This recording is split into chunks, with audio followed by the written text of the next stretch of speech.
Dahil nag-request sila ng paborito na lang adobong probinsya.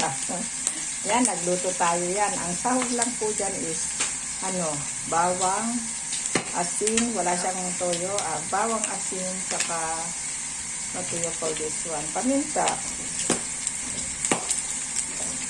Laurel, yan lang po.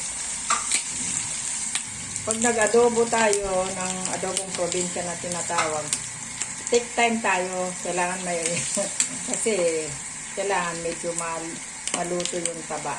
Mapa-anis ko.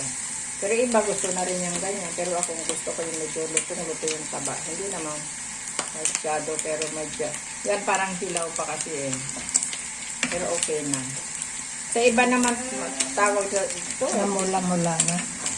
Yung iba tinatawag itong sa ibang lugar. Hindi siya adobong probinsya. May tawag sila eh. White adobo. White adobo. Lagay mo tong kanin. Yan na po yung sige. Hindi na naksit. Nilagyan ko ng tubig para ilalagay natin yung kanin. Yan po ang masarap yung pinag-adobuhan. Niwala kayo sa akin. Talo mo. Yan. Sarap yan. Yan.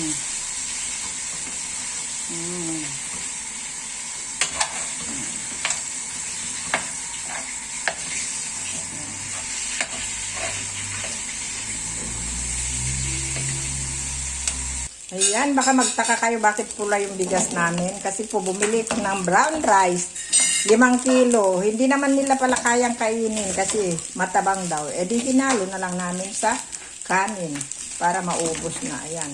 Ito ang masarap yung pinagpritukan ay pinag-adobuhan. Ayan, super sarap niyan. Bye! See you again on my next video. Kakain na kami. Nagugutom na talaga. Bye everyone. Kain na tayo lunch. Hindi masyado na yung taba. Pero mamaya iluto ko ulit. Bye.